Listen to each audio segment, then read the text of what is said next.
If I could describe the Get My Life tour in one word, it would be vulnerability. Showing up for yourself is so important. Welcome to the Get My Life tour. I'm your host, Lydia T. Blanco.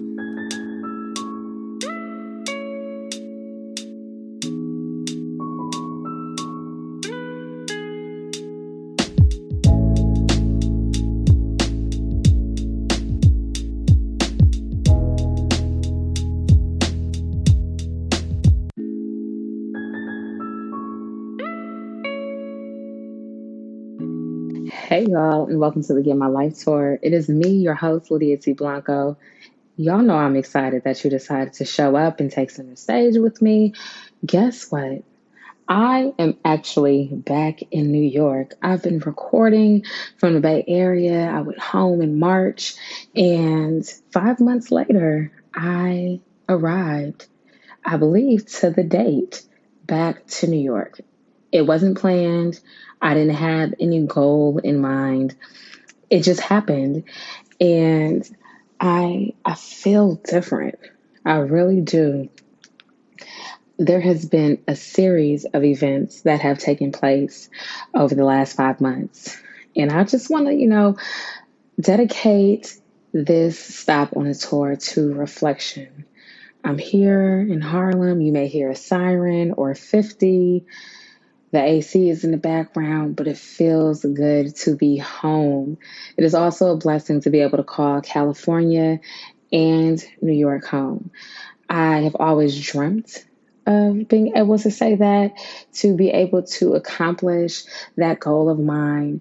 And while everything is not perfect, right? I'm a recovering perfectionist. I'm grateful for the blessing. Sometimes we lose sight of the blessing because we're trying to focus on everything in between, right? But I'm so grateful. I arrived to the airport at SFO. There were some plane issues. And I was just like, okay, this cannot be it. So I was like, you know what? Let me sit this one out. So I went to the front, spoke to the receptionist, or I guess the person at the gate, and was able to, swap my flight for a direct flight the next morning to JFK. And I just was so anxious. I could not sleep. I knew I needed to be up in a few hours to go back to the airport. And then I arrived in New York and I was like, wow, okay, this is New York during a pandemic. Not much has changed here, but a lot of people have left. And when I think about returning to New York 5 months after I left, I just couldn't help but to be grateful. Be grateful to return, be grateful to call two coasts home, and be grateful for the support I have. For so long, I felt like I had to do so much of life by myself. Even as I, was in a relationship with my family and friends, I just felt like I was really by myself. So this time I was like, you know what? I'm not going to New York by myself. I'm going to bring family with me. So called my cousin on a Monday, told her we were leaving on a Thursday, bought her ticket, and we made our way here. And I'm so glad that she's here with me. This is her first time in New York. And I say that to say that you don't always have to go by yourself. I could have easily come back to Harlem and had a long time in my apartment. I really wanted that. But, I also wanted to not feel the way I've felt before while in Harlem, right? I left because I didn't want to be in a pandemic by myself. And when I thought about traveling back home, I was like, what sense does it make to return to your apartment by yourself and feel the same way before you left, right? I would recreate the same environment that I didn't want to inhibit by returning by myself. So I brought someone with me. It's great to have this time to reset, to focus, and to really embrace the alone time that we have. But it's also important to not spend this time in isolation. We have to be mindful of what it is that we need. I was having a conversation with someone, and I said that it was important for us to be honest about our heart's desires. You know, everyone is going through whatever it is that they're going through, right? Be it a transition, heartbreak, disappointment, leveling up, whatever the case may be, maybe spiritual. And you just don't know. You never know what someone is going through, but you know what you are going through. And it is up to you to be responsible and honest about what your needs are. I needed to come home and relax, but I also know I needed company. So I'm so glad that my cousin decided to be crazy enough to say yes, and have her ticket purchased 2 hours after I asked her to fly later on in the week. Um, you know, being able to touch my bed and my feet on the carpet and sit on the couch and, blast the AC is such an intimate feeling. I know that may sound weird, but it truly is. There's something about returning to a place fearless or more fearless than when you left.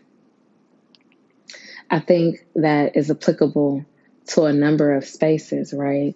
I remember showing up to workplaces, and one day my anxiety would be really high. I mean, high functioning anxiety. Like, what am I doing? And then, after leaving and then returning, I was like, oh, okay, I got this. And, I don't necessarily have that experience this time around coming home, but there is this sense of relief that I don't have to do it. And, I want to offer whoever is tuned in to reevaluate the support you have. If you are in transition, if you are exiting or entering a space that you once were a part of or is new, but be mindful of the support that you have, because it is easy to lose sight of who is rooting for us, those who are around us, and those who may not be supporting us the way we ideally would like to be supported, but that is the way they know how to support other people, right? So know that you don't have to go alone, and to take inventory of those who are really rooting for you. Okay, so the last 5 months have been extremely transformational for me, y'all. I feel like I have been very PC with a couple of the episodes, last solo stops on the tour. And then, I'm so excited to sit down with guests and record with them. But I don't know if I have been as vulnerable as I could possibly be. And, that's what I want to be on this stop of the tour. I think even though I'm approaching the mic and I'm a little shaky, it's because some real things have happened. And here on the tour, it is important for me to be honest and upfront so that whoever is going through can come out on the other side or get closer to their destination. Let me say that. So last 5 months, there was a point in March where I had this gut feeling about the pandemic, early March. So on a Thursday, I purchased a plane ticket to California. Friday, I left, and I knew that I had to get on a plane before the airport's closed. Something told me in my gut, in my intuition, that the airport was going to close. I was like, you know what? If I don't leave by 7, I feel like me and Oatmeal are going to be stuck in New York, right? It's a conversation I had with myself, my mom, different friends and family. And I was like, you know what? I'm not going to consult. I'm just going to buy the ticket. I was so grateful that I left. I believe my flight was closer to 7 p.m. And the next morning, I arrived in San Francisco, and I received a text message with an article link, and the headline in summary referred to JFK closing. I was like, oh my gosh, the air traffic controllers have contracted COVID-19. What? I'm so glad that I left when I did. Got home in the nick of time, right? Now, if you think this story is good, keep waiting. The following day, so I left Friday. I booked a ticket Thursday, flew Friday. Saturday, got home, the airport was closed. Sunday, I received a email that really, I felt like my heart fell into my stomach. And it was an email about my salary being cut. It was an email about, oh, it was an email that told me, and although it didn't say this was how I interpreted it. You already are overworked and underpaid. Now I need you to do that for half your salary without question and with more enthusiasm and willingness to get things done because the state of America and the state of businesses in America. For so long, I have overcompensated because of a scarcity mindset and also because of the reality that I did not grow up with many resources. Financially, just did not have it. And for the last, I want to say, okay, so I most definitely have been grinding forever. Professionally, for the last 7 years, I have been taking every stab that I could, possibly 8. The last 8 years, I have literally been taking stabs at whatever I could to be on top of my game as a storyteller, as a budding reporter, as a reporter, right?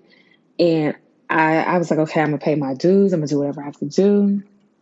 I invested. I went to Columbia for graduate school and moved to New York. And I was like, this is what I'm going to do. So when I saw that email, I really was heartbroken. Not because of the pay, but because of the disregard. And I was in disbelief because I knew the possibility of, oh goodness, I knew the possibility was high. I didn't think that, I'm trying to be as careful as possible, so bear with me, right? I didn't think that there would be a lack of consideration, though. Right. I was in conversation recently with someone, and you'll hear her here on the Get My Life tour. And she made a very costly but effective decision for her and her employees during this pandemic. And after speaking to her and a number of people, I couldn't understand how someone who had worked so hard for would not make provision and would not even be considerate enough to give people a heads up that their lives and their lifestyles will be impacted by a decision, right? This pandemic has hit hard in more than one way, y'all. I understand people have been laid off. People have been furloughed. Companies and businesses have folded. Small businesses have struggled. Those applying to different loans have not gotten them, and major corporations have. So there are a lot of dynamics that I understand. But what trumps that all for me is humanity and then leadership's ability to be emotionally intelligent. So, I went from that to being just like, what? But why? Right? So it has been an interesting 5 months. And then even after receiving that information, I stuck it out for a little bit, y'all. Yes, go ahead. Be like, what? No, she didn't. Are you serious? Girl, guy, yes, I did. Yes, I did. Right? Because I was so committed to being great. You know, sometimes I'm so impressed by my level of commitment. And it's not often a good thing. It's not always a good thing, better yet. Sometimes we are so married to being great that we stick things out at all costs. And some of the prices we pay are too high. You know, we can't afford to put ourselves through certain traumas and be overcommitted to people, places, or things that don't truly serve us. Or um, there's no real high return on investment. I don't know who's tuned in right now, but I was able to write an incredible piece for Forbes Women recently as a contributing writer. And I spoke with a soror of mine who is a career coach and owns a talent agency firm and does a lot of consultancy work. And it was a great conversation we had about how to break up with your employer during the pandemic. Right, that's a little plug to my written work, because I do want you to check it out if you are in need of a resource. And I don't share this to toot my own horn, but it was a real decision that I was weighing at the beginning of this pandemic. I had just finished traveling in January and February, was back on a plane in March, and I was like, you know what? I have to make this decision. And I made a commitment to myself, a newfound commitment, that before, I took another trip around the sun, I would be exiting. Right. So I made what would seem, or I made what would seem like an unwise decision during this pandemic to leave my job. Ultimately, for myself and for my wellness and my well-being, right? And I would never advise someone what to do, right? If you confide in me and you're like, oh my gosh, I'm not sure. But it was truly a blessing because there were a number of people who read that piece and said that was the confirmation they needed. Someone DM'd me and I saw who I interviewed and said this was the confirmation I just signed. I just turned in my letter of resignation. Being able to inspire or inform that kind of change, right? I don't know how else to say it. It is incredible, right? I don't necessarily feel powerful because of that, but it's a good feeling to know that others were empowered by the information that was shared. And I also thought it was time for me to speak to an expert about it and not just editorialize, right? Or just share my experiences as, for a major publication and want to be as clear and informative as possible. But, I made the decision to make this one of my areas of discussion on this stop of the tour because there are so many more people who need to hear that it may just be time to go, right? There are so many people who are holding on to what's left of their career, of their job, of their wages. And sometimes there's so much more waiting for us when we're willing to let go and open our hands and receive. So I'm going to leave that at that. I try to be as PC as possible, but when it's time to leave, leave. And if it is time for you to leave, it is up to you to make the best decision possible for you. I kind of want to pull up the last line of the piece because that was me editorializing a little bit, but it really was something that I felt that needed to be written. And the last line is, when you are committed, or one of the last lines is, when you are committed to being excellent without excuse, sometimes it is difficult to part ways with the very thing that is keeping you from leveling up. I'll read it one more time. When you are committed to being excellent without excuse, sometimes it is difficult to part ways with the very thing that is keeping you from leveling up. You know, interestingly enough, the day after my last day with my employer, I was able to, or I was accepted into the Forbes Women Contributor Network. And it was such a turn of events. I remember the excitement and just wanting to just go in and write and tell stories and begin to interview people so that I can have things in the bank. And then I had to remember to sit down and retreat because I needed to recover from my experience and I wanted to go strong, come out the gate swinging, rather, right? And I remember having a conversation with the editors and I said, hey, would you mind if I took some time? And, the response was take as much time as you need. Like, you're great. We want you to be great. Be well. And I appreciate that. There are some places or spaces where you truly will not be appreciated until you are gone. And even if people celebrate the wins with you that you help them get when you're with them, sometimes they truly don't understand the value that you add, right?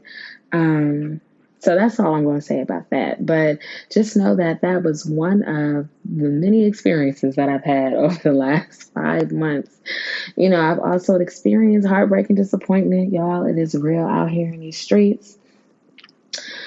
I can remember a mentor telling me that it was okay to date and fall in love and be pursued, and that I wouldn't always have forever to do so. Or at least I wouldn't be in my prime, right? I still don't think I'm in my prime. I really would be disappointed if I was in my prime right now because I feel like there's so much, greatness to come. Anyways, I remember being told that and not really taking it seriously, right? I think at some point I adopted the strong, independent woman demeanor. Now, let me clarify. I love my brothers. I appreciate support and love, gentleness, and people who are able to lead, right? And I've always put career first, right? And there's this question out there, can women have it all?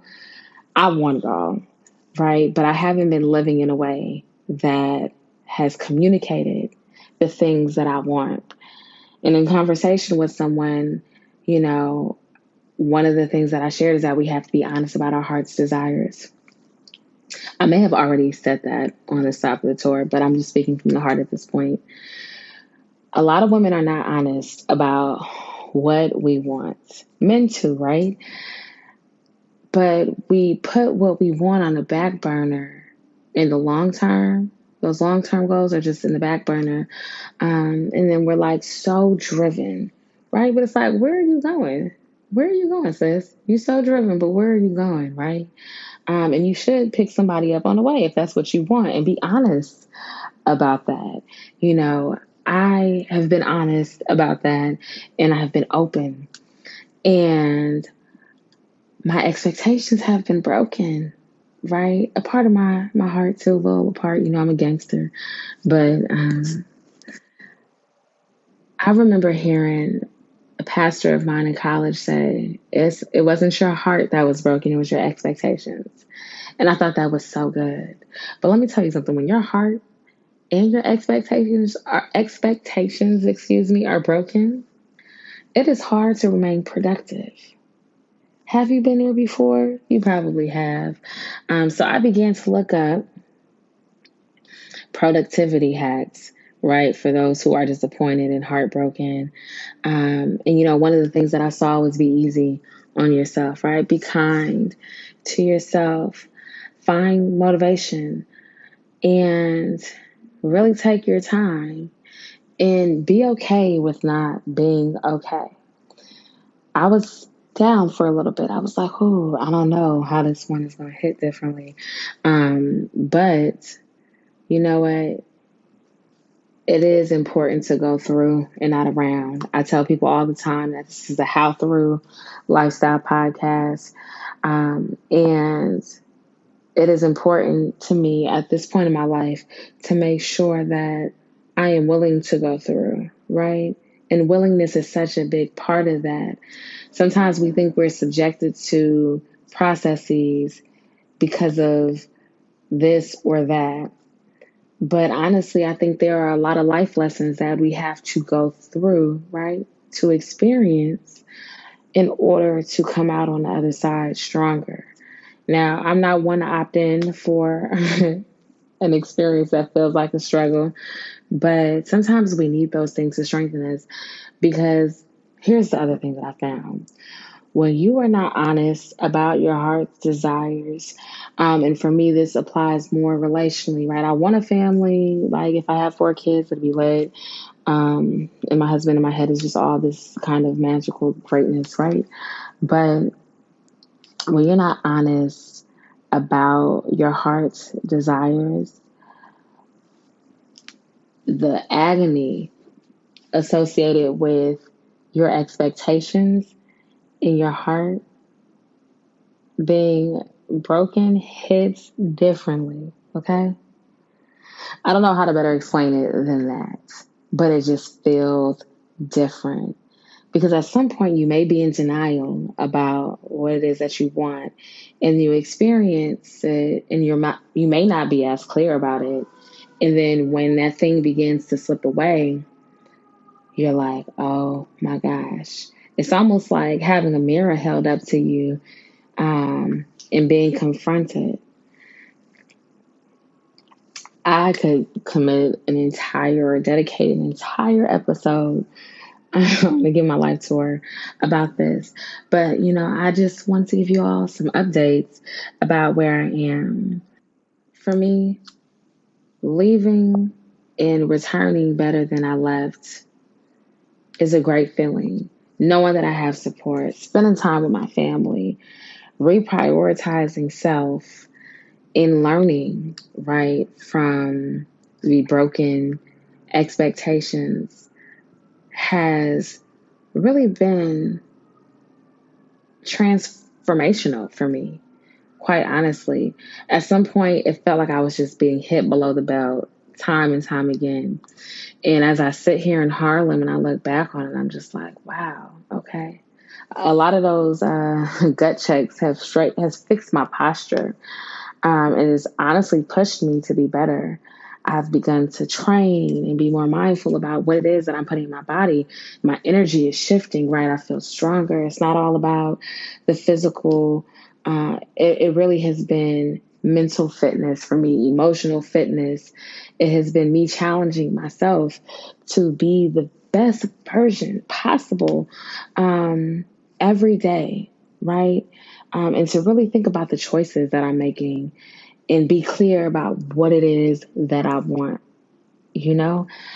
Those things for me have not been secondary, but I think when it has come to being a professional and pursuing a lot of my dreams, they have fell on the back burner, or they've fallen by the wayside, quite honestly.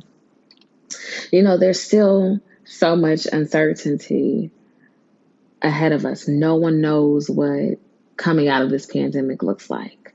And I remember when we were going in, everyone was telling, and I'm saying everyone loosely, right? A lot of people were telling others what they should be doing with their time, right? We would see what people were made of, and that if you weren't doing X, Y, and Z, you weren't going to be a millionaire, a billionaire, whatever the case may be. All these things were said. What resonated most with me was this time will really show us what we are made of, right? This is not the time to focus on other people, unless you're pursuing a relationship, right? And you're growing your connections. I say that it's not the time to be focusing on other people, especially if you need to recommit to yourself, during this time, if you need to be more mindful, right? And that may be heartbreaking and devastating for some people who may be interested in you, but you really have to do your work. Um, oh, as I say that to you, I'm speaking to myself because I've been on the other end of, someone needing to do their work. It doesn't matter how much time you've invested, what you have invested. Um, what matters is your ability to be willing to do what you have to do and be okay focusing on you, right? Oh my gosh, there is so much I can say, and I feel like I'm saying now. Here I am, center stage, and when we realize where we are and how far we've come, or when I've realized how far I've come and where I am, a lot of the things that I've been through, it's not that they don't matter, but now I can see why they needed to happen, right? And a lot of that why, a big portion of that why is to move me forward, to put me center stage in my own life and to show up for myself in ways that I may have been going too hard for something or someone else. Redirect that energy and truly give my life. So I was thinking about my mic drop moment, and what is on my heart is this time, do it for you. I have a tendency to focus on full circle moments, and I like to interpret what something can mean, and pay attention to patterns and so many other things, right? To really justify things. And sometimes it just doesn't work like that. And what I am learning, that it is time to do some things for me. For so long, I thought that I was. And then as I reflect, I'm like, I don't know. I really am not sure. So to drop the mic, I say to you, this time, do it for you. I could thank you 1,000 times, but I will just say thank you. Thank you for showing up. Thank you for listening with your heart. And I really hope that you got something out of me, just debriefing you about where I am on my tour, right? I think it's good to check in every now and then, do a temperature check, and be honest about where I am as I, curate and produce and host this podcast. So thank you so much for tuning in. To stay connected with the Get My Life Tour, be sure to subscribe, turn on all your post notifications, follow the Get My Life Tour on all social platforms, with the exception of Twitter. It is at Get My Life Tour. The Get My Life Tour was too long. Be sure to visit thegetmylifetour.com. Sign up for a newsletter that will be dropping very soon. And if you'd like to stay connected with me, be sure to connect with me on all social platforms at Lydia T. Blanco. Visit lydiatblanco.com for more background on me journalistically, and just stay in the loop. I am so glad that you are on tour, that you show up, that you're committed to yourself. I cannot wait to share the next stops of the Get My Life Tour with you. But until then, it has been real. Peace.